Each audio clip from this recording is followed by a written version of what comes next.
어떤 사람이 잘 살고 있을까요? 과연 어떤 사람이 완전하게 살고 있을까요?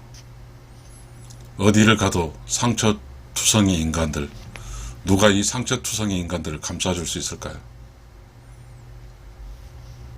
저는 제가 힘들 때, 저는 상처투성이 인간인데 저를 챙겨준 사람은 제 이모였거든요. 저희 이모도 저희 고모도 있었는데요. 감사하게 생각합니다. 제 어머니는 일찍 돌아가셨고요. 그러한 이모도 또 돌아가셨거든요. 지금 저의 상처를 어루만져 줄 사람은 아무도 없는 것 같습니다. 왜 우리는 이렇게 상처를 받고 살까요? 누구나 정상적으로 상처 없이 사는 사람이 있을까요? 다들 아프다고만 하지. 다들 힘겹다고 하지. 그렇습니다. 그러면 또 속도 썩입니다. 이 세상에는 삶을 어떻게 살아야 될까요? 우리는 홀로 의지해 사는 게 하나 있습니다. 트롯입니다. 유행가 노래를 들으면서 흥에 맞춰서 아픈 상처를 잠시 잊으면서 이렇게 살아가는 것이니까요. 과연 우리가 조선시대보다 더 행복할까요? 조선시대는 가난했지만 유교덕으로, 유교의 인사상덕으로 가정에서 서로 함께 서로 위로하고 위로받으면서 살았거든요. 이때 가장 속썩인 사람은 최고의 고참인 할머니들이거든요. 그 할머니들이 가족의 신이었으니까요. 그 할머니가 가정의 사랑을 전해주는 사랑의 발전소였으니까요. 그러나 지금은 어디 가도 할머니마저도 힘이 없거든요. 그 당시에는 사람의 기대 수명이 짧았거든요. 그래서 할머니도 짧게 살면서 가면서 그 할머니 역할을 할 때 사랑의 발전소 해줬거든요. 근데 지금은 할머니들이 90, 100살까지 가면서 이 또한 가족 전체에게 사랑의 발전의 에너지를 줄 수 있는, 가족 구성원들의 상처를 아물어 줄 수 있는 또 그쪽은 아니게 되어버렸습니다.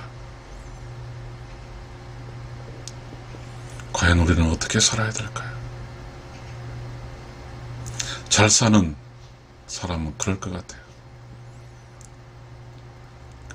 암놈과 숙놈이죠. 음과 양이죠. 음양의 조화잖아요. 우리 음양의 조화란 말이 있거든요. 그래서 아내는 남편의 상처를 어루만져주고 남편은 아내의 상처를 어루만져주면서 가는 인생. 그 길이 정답인데 그 정답지가 다 오답지가 되어버렸어요. 그렇게 살기 위해서는 정말로 힘든 트레이닝을 하고 고생을 했어요. 고생의 깨달음으로 누구를 품어줄 수 있는 공간이 깊고 넓죠. 그런데 고생을 하지 않았어요. 요즘은 고생할 기회가 별로 없거든요. 직장에 들어가게 되면 직장 리듬대로 쭉 사는 거죠. 그래서 직장 리듬대도 30살에 들어간 직장에서 60살이 나오니까요. 그 30살, 60살 사이에서 인생의 전체 경험을 할 수가 없지 않습니까? 조선시대는 직장이 없었으니까요. 농사 짓는 것이 직장이었으니까요. 이곳에는 수만 가지 일이 벌어집니다. 이때 우리가 그렇게 지금 현대 사는 여자들이 반대하는, 조선시대는 반대할 수도 없는 조선시대의 유교철학, 그러니까요. 시집가면 시댁귀신이 된단 말이 있습니다. 한번 시집가면 후퇴할 수도 없고 오직 전진을 해야 되는데, 그 전진할 때 시집간 여자는 시어머니하고 같이 있게 됩니다. 마치 군인이 신병교육대처럼 시집을 가게 되면 며느리와 시어머니 관계에서 완벽하게 왕 시어머니 속에서 트레이닝이 받아집니다. 왕 시어머니도 그랬고, 지금 며느리도 그랬고, 시어머니가 젊었을 때 그때도 또 그렇게 트레이닝을 받았습니다. 그때 그 트레이닝을 받는 이유는 아마 그랬을 것 같습니다. 이 인생길이 너무 험하기 때문에 젊어서 힘있을 때 강하고 매운 트레이닝을 받아서 더 매운 일이 발생했을 때 극복하고, 또 가족에 더 많은 어려움이 있을 때 그걸 감당해내는 그런 것 때문에 그런 가게에 시집살이가 있었던 것 같습니다. 그만큼 여자는, 조선시대 여자는 매우 중요한 포지션이었습니다. 모든 가족 구성원을 아우려야 되고, 모든 가족 구성원에 응원을 해줘야 되고, 모든 가족 구성원들에게 사랑을 줘서 이 세상에서 외롭지 않고 신나게 살 수 있는 태양 같은 태양힘, 그 역할을 가족의 여자가 했던 것입니다. 그래서 조선시대는 가난했지만, 그리고 기대 수명도 짧았지만, 살아있는 동안 이렇게 인간적 소외와 인간적 배신과 인간적인 어떠한 상처투성이들이 그렇게 많지 않았습니다. 그러나 지금은 답이 없습니다. 모두가 상처투성입니다. 50%가 이혼한 사람입니다. 50%가 리턴한 사람입니다. 우리는 이런 혼란 속에 살고 있습니다. 어떤 사람도, 제가 그 속초에 한 4일 전에 갔는데 그분이 그런 이야기 했습니다. 73세의 식당 주인이, 조그만 식당 주인이었는데 80대의 남편이 있고, 그 80대 남편은 그렇게 몸이 약하다고 여기면서 자기는 남편을 위해서, 남편 몸 약한 것 때문에 가족 생계를 했다고 했습니다. 그러면서 자기는 자식들에게 아버지의 위대함을, 즉 남편의 소중함을 알렸고, 또 자식 5명을 뒀는데 그 5명 전체적으로 엄마로서 함께하고, 또 힘들 때 늘 함께하면서 엄마로서 그 5명에게 상처가 가지 않도록 했다고 합니다. 너무 부러웠습니다. 현명한 여자입니다. 요즘 우리는 현모양처가 하기 싫어하잖아요. 젊은 사람들 현모양처 이야기하면 질색을 합니다. 그 여자가 현모양처의 길을 걷지 않으면 절대적으로 좋은 길이 아닌데도 말입니다. 싫어하면 싫어한 대로 갑니다. 그러면 현모양처의 길을 가지 않으면 어떻게 되냐면, 한 여자로 살아서 현모, 본능에 자기가 낳은 새끼들의 엄마가 되고, 양처, 이 양은 기를 양자입니다. 남편을 기르는 여자가 되는 겁니다. 이 역할을 하지 않으면 살 수가 없습니다. 여자는 본질적으로 음양에 좋아해서 여자는 음이고 남자는 양이니까요. 우리가 자연현상에서 나무를 보게 되면 양지식물과 음지식물이 있습니다. 음지식물은 조용하게 습기 있고 물 있고 태양에 안 든 곳을 삽니다. 양지식물은, 특히 소나무 같은 것은 꾸불꾸불하면서 태양을 따라 성장을 합니다. 자연의 질서, 음양의 조화를 가지면 상처를 받지 않습니다. 자연의 질서, 음양의 조화를 어기면 상처를 받습니다. 음이 음대로 살아주고 양이 양대로 살아주면 상처 안 받습니다. 음이 음을 거부하고 양으로 살고 양이 양으로 거부하고 음으로 살게 되면 상처를 받습니다. 수많은 사람의 상처입니다. 다시 아까 방금 이야기하게 된 남자 구실 못하고 여자 구실 못하면 상처를 받는다는 뜻입니다. 가장 쉬운 길을 놔두고 우리는 가장 어려운 길을 가지 않을까요? 그런 어리석은 행동을 하고 있는 게 아닐까요? 가장 쉬운 길은 음으로 태어나서 음 역할을 하고 양으로 태어나면 양 역할을 하면 되는 것입니다. 그런데 우리가 살고 있을 때 이곳은 음은 양 밑에 있다는 생각이, 그래서 음은 강하게 반발을 합니다. 그래서 음은 양 밑에 있고 싶지 않고 음으로 사는 것을 거부하고 밝은 햇살을 보기 양으로 튀어나옵니다. 그 순간 모든 게 다 엉망진창이 되어버리는 것입니다. 음이 음 역할을 하지 않음으로써 양이 외롭고, 음이 음 역할을 하지 않고 양의 공간에 뛰어들어가서 수많은 상처를 입습니다. 그래서 음의 나이가 들어가면 정신병, 정신질환인 여러 우울증, 외롭고 고독함, 모든 게 상처를 입게 옵니다. 왜 우리는 이런 어리석은 길을 갈까요?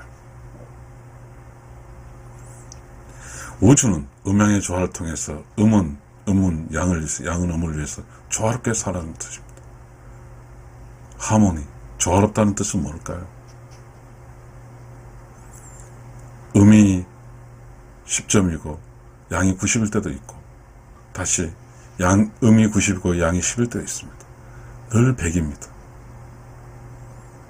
그렇게 살면 되는 거예요. 약하면 약한 대로, 강하면 강한 대로 살면 되거든요.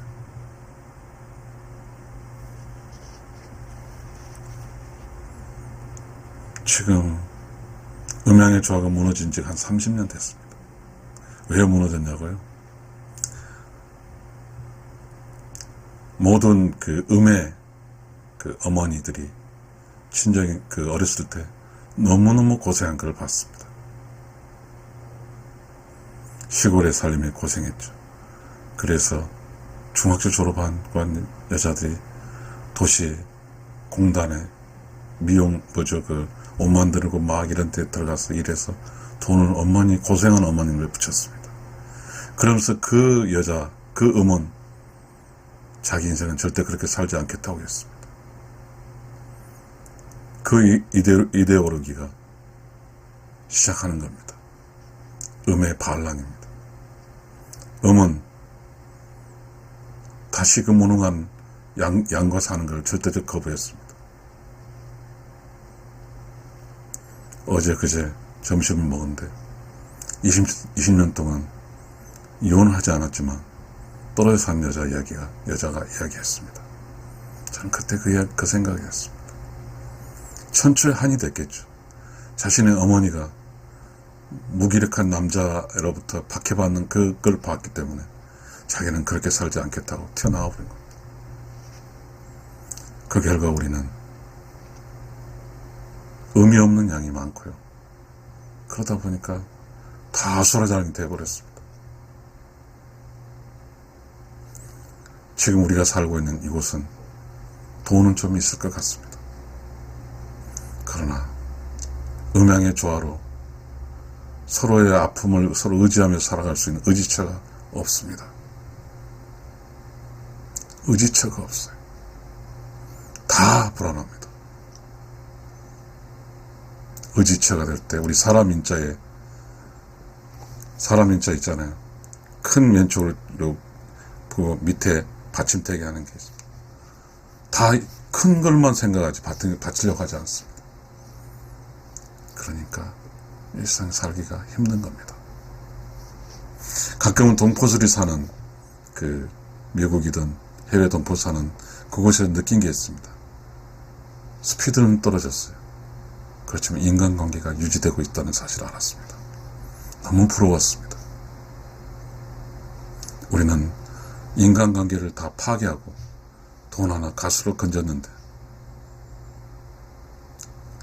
그곳에 다 상처투성입니다. 제가 이렇게 테이크 워킹 이렇게 그 산책을 할 때 보면 여자들끼리 이야기하는 거 보면 다 아수라장 이야기만 합니다. 힘들다고, 직장에서 힘들고 집에서도 그러고 그런 이야기만 하고 갑니다. 들리는 게 지금 다 힘듭니다.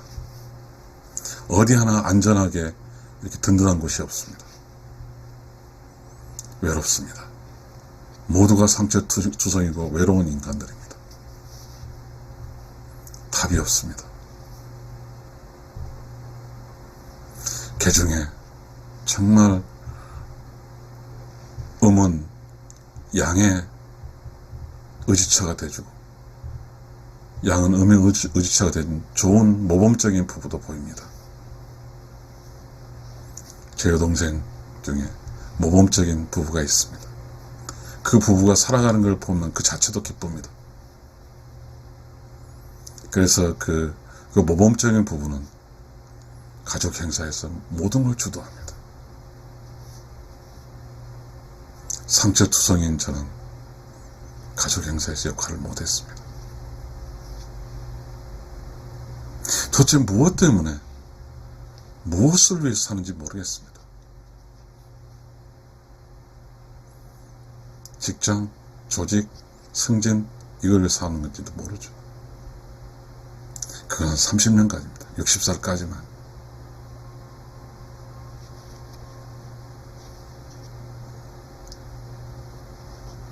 슬픈 일입니다.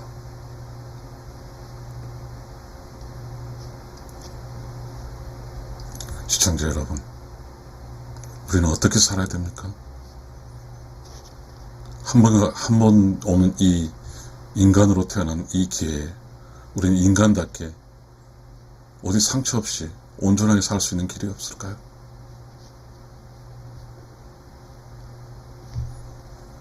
저는 어저께 아침에 서러워서 눈물 펑펑 쏟아서 울은 적이 있습니다. 흔히 많은 사람이 남자의 갱년기라고 하지만 그렇게 편애해버립니다. 여자들은 그렇게 편애해버립니다. 책임을 지고 싶지 않은 것이죠. 한 남자가 울었을 때 그 남자의 피눈물이 여자는 애써 묵인해버리는 것이죠. 그러나 그 피눈물은 어떤 한 남자만 흘리는 눈물이 아닐 겁니다. 많은 사람이 피눈물을 흘릴 겁니다. 왜냐하면 음양의 조화로서 파트너십을 잘 못해주기 때문입니다. 물론 남자가 잘못한 게 있습니다.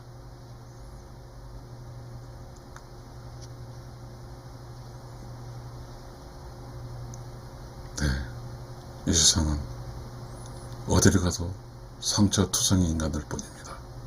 시청자 여러분 감사합니다.